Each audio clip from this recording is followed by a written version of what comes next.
नमस्कार मित्रों, यही है सही भारत यूट्यूब चैनल में आपનું હાર્દિક સ્વાગત છે। મિત્રો, ભારતમાં ઘટી રહેલી સાંપ્રત સમસ્યાઓના સંદર્ભમાં આપણે અવારનવાર ચર્ચા કરતા હોઈએ છીએ।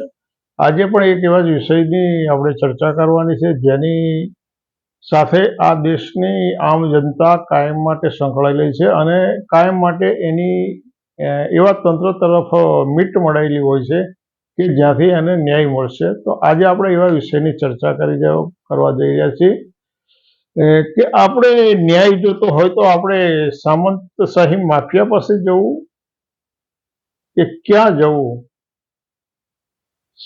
સામંતશાહી માફિયાઓ આપણને ન્યાય આપશે, સરકાર ન્યાય આપશે,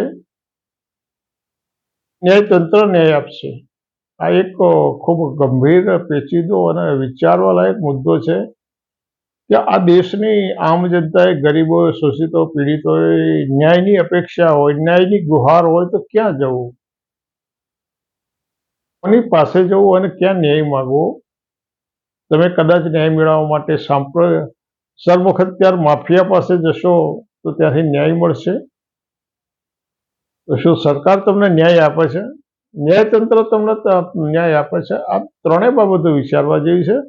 પરંતુ આ બાબતોમાં આપણે ઊંડા ઉતરતા પહેલા એક ખૂબ રસપ્રદ બાબત છે, રસપ્રદ ના કહી શકાય પણ છતાં રસપ્રદ એટલા માટે કહેવી પડે છે કે ભારતના ન્યાયતંત્રના ઇતિહાસની અંદર આ એક એવો કિસ્સો નોંધાયેલો છે અને એ કિસ્સો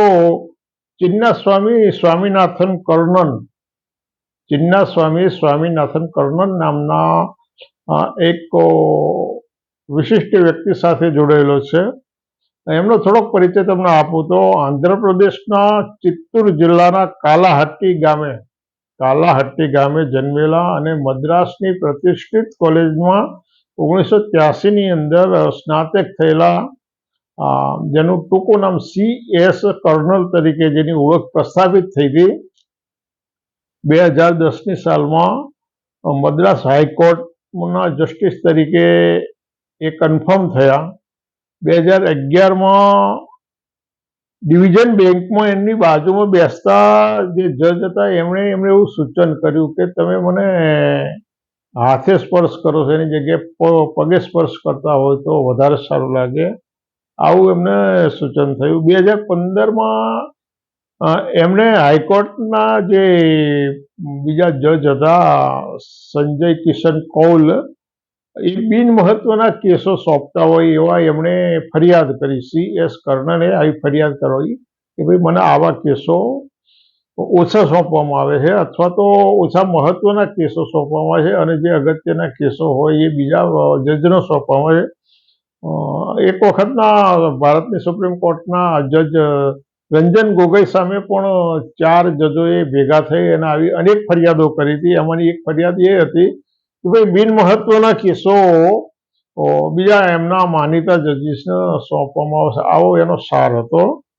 2017માં આ બધા જે આક્ષેપો હતા ને એમણે ફરી વખત CS કર્ણના આક્ષેપો દોહરાયા એમની ઉપરના જે જજીસ હતા એમની સામે અને ભારતની સુપ્રીમ કોર્ટમાં।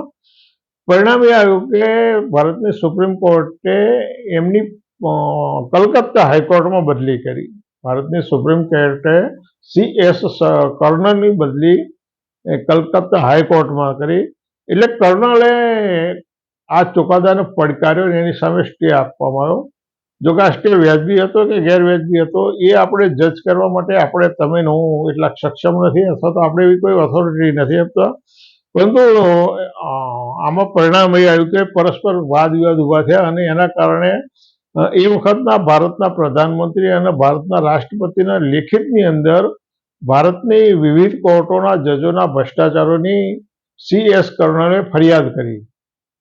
ભારતના એ વખતના અમુક જજોની એમનો જે ભ્રષ્ટાચાર હતો એની આધાર પુરાવા સાથેની ફરિયાદો CS કર્ણને ભારતના વડાપ્રધાન અને ભારતના રાષ્ટ્રપતિને કરવામાં આવી અને આના કારણે ભારતની સુપ્રીમ કોર્ટે CS કર્ણનના વર્તનની સો મોટો નોંધ લીધી અને કોર્ટની અવમાનના, સુપ્રીમ કોર્ટની અવમાનનાની એમની સામે કાર્યવાહી શરૂ કરવામાં. આમાં અનેક વાદ વિવાદ થયા, અનેક દાવાઓ થયા પરસ્પર, અને અંતે CS કર્નલને 6 માસની એમની ધરપકડ કરવામાં આવી અને 6 માસની એમને સજા કરવામાં આવી. આ જેને સજા કરવામાં આવી એ અનુસૂચિત જાતિનો એક નાગરિક હતો. અનુસૂચિત જાતિનો એક નાગરિક હતો અને આ એની વિશિષ્ટ વધારાની લાયકાત હતી. CS કર્નલ, જેનું આખું નામ સ્વામીનાથન કર્નલ છે. એની વિશિષ્ટ લાયકાત એ હતી કે એ નાગરિક અનુસૂચિત જાતિનો હતો. ભારતની અંદર અનુસૂચિત જાતિના નાગરિક હોવું એ ભારતના મુસ્લિમ હોવા કરતાં પણ વધુ ખરાબ અને વધુ બદતર છે.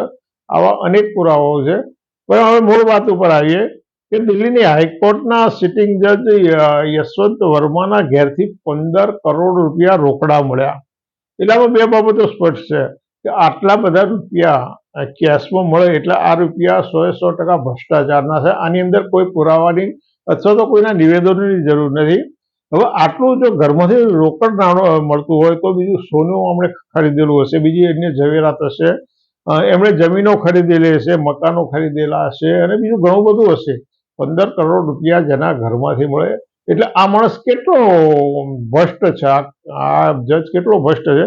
અને એ વધુ ભ્રષ્ટ છે એનો પુરાવો વળી પાછું અલ્હાબાદ હાઈકોર્ટના બાર એસોસિએશને એવું કહ્યું કે ભાઈ અલ્હાબાદ હાઈકોર્ટ એ કચરા પેટી નથી, એટલે આ જજને તમે અહીં ના મોકલશો. એટલે એ જજની સરખામણી એમણે કચરા પેટી તરીકે કરી. એટલે યશવંત વર્માનું નૈતિક સ્ટેટસ કચરા પેટીની બરોબર છે એવું બાર એસોસિએશને પુરવાર કર્યું એમના શબ્દો દ્વારા. કારણ કે સુપ્રીમ કોર્ટે એમની બદલી અલ્હાબાદ હાઈકોર્ટમાં કરવાની હિલચાલ કરી અને એના વિરોધમાં અલ્હાબાદ હાઈકોર્ટના બાર એસોસિએશને આ વિધાન કર્યું. એટલે આ બાબત તમે સમજી શકો છો કે યશવંત વર્માનું નૈતિક સ્ટેટસ કેટલું હશે, એની જે ત્યાં આગળ ઇમેજ હશે કેવા પ્રકારની હશે. એક ભ્રષ્ટાચારી જજ તરીકે પોતે પ્રસ્થાપિત આપોઆપ થયા હશે એવું પેલા એસોસિએશનના વિધાન ઉપરથી લાગે છે. બીજી એક બાબત, અલ્હાબાદ હાઈકોર્ટના રામ મનોહર મિશ્રાએ જે હમણાં જ ચુકાદો આપ્યો અને એ ચુકાદાની સમગ્ર ભારતની પ્રજામાં એક આક્રોશ પેદા થયો, એના મનમાં એક ધૃણા પેદા થઈ. ભારતના કાયદા મંત્રીએ પણ એને વખોડી નાખ્યો. એણે જે મહિલાઓના સંદર્ભમાં સ્તન અને નાણાં બાબતનો જે ચુકાદો આપ્યો, ચુકાદાની અંદર આ શબ્દોના પ્રયોગ સાથે એણે જે ચુકાદો આપ્યો એ માનવતાના લાજે એવો ચુકાદો કહી શકાય. આને શું કહી શકાય?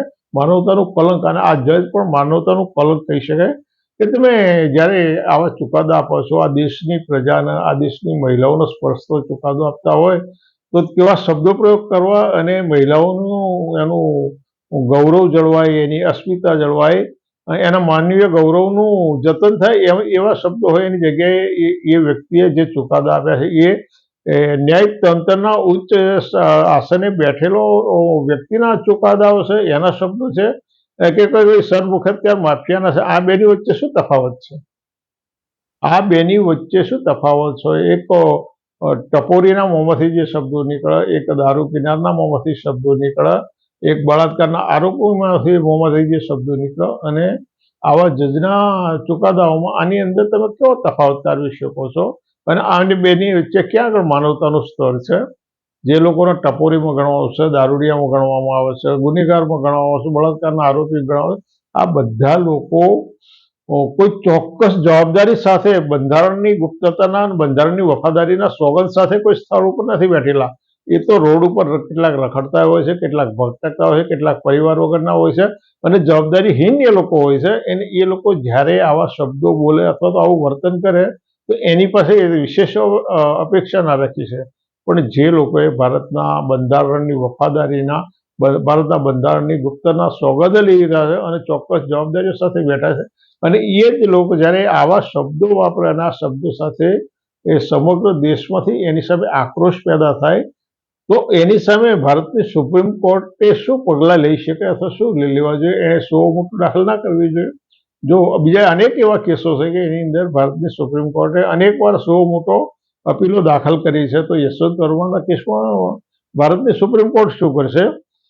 બીજો એક બાબત છે, અલ્હાબાદ હાઈકોર્ટનો શેખર યાદવ નામનો જજ હતો અને એ વીએસપીના કાર્યક્રમની અંદર મુસ્લિમ સમાજ માટે જે ધૃણાસ્પદ વક્તવ્ય આપ્યું લાંબા સમય સુધી, લગભગ 34 મિનિટ જેટલું વક્તવ્ય આપ્યું, અને એની અંદર આખી મુસ્લિમ કોમ્યુનિટી ખરાબ હોવાના આધારો, એટલે આધારો એમના 100% આધારભૂત હોય એવું કહી શકાય ને, એવા બનાવટી આધારો સાથે એમણે એ કોમને વગોવવાનો કટ્ટા મુલ્લા જે શબ્દો પ્રયોગ કર્યો, અને એના કારણે એ ભાઈશ્રીને પણ સુપ્રીમ કોર્ટે હાજર થવાના માટે ખુલાસો કરવા માટેનો એમણે જાણ કરી હતી, અને નોટિસ આપવામાં આવી હતી, પણ જે તે સમયે આવા ખુલાસો કરવા જરૂરી ન હોવાનું એમણે વિધાન કર્યું હતું એવું જાણવા મળેલું છે. આ બધી બાબતો ભારતનું ન્યાયતંત્ર અને ન્યાયતંત્રની ગરિમા ક્યાં કેટલે જઈ રહી છે.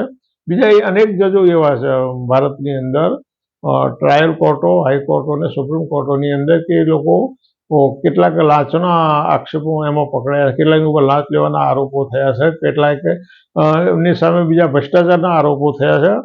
ઘણા બધા કોલેજિયમ સિસ્ટમે પણ ઘણા બધા કિસ્સાઓમાં સિનિયર જજોની સિનિયોરિટીને વટાવી અને જુનિયરોને અપલિફ્ટ કર્યા, એમને ઊંચી જગ્યાએ સ્થાન આપવાના અનેક કેસો સુપ્રીમ કોર્ટની કોલેજિયમ સિસ્ટમે કર્યા છે.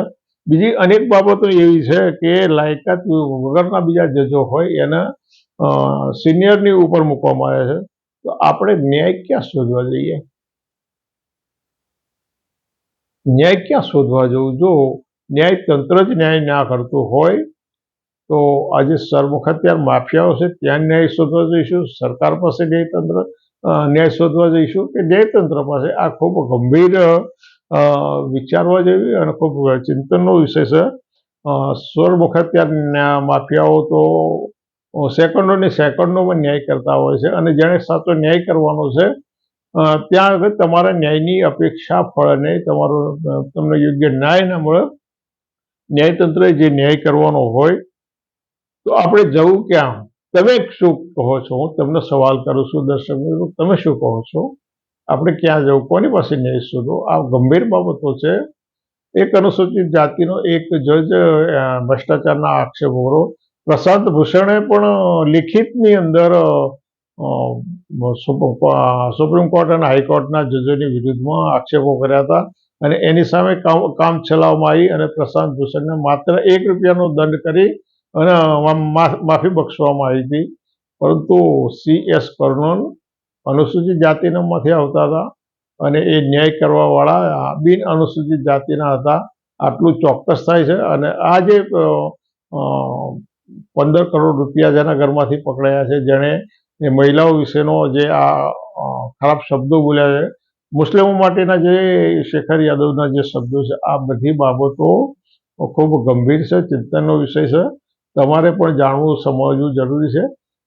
તમારી પાસે એ અપેક્ષા રાખું કે તમે તમારા મંતવ્યો જણાવો, સાથે સાથે આ ચેનલ સબસ્ક્રાઈબ કરો, લાઈક કરો, શેર કરો, કોમેન્ટ કરો, અને તમારા અભિપ્રાયો મને જાણવા મળશે તો એની અંદર કંઈક વિશેષ આપણે ઉમેરી શકીશું. ફરી વખત પાસે આપણે આવા વિષય સાથે મળીશું. અત્યારે તો હું તમારી રજા લઉં છું. આવજો.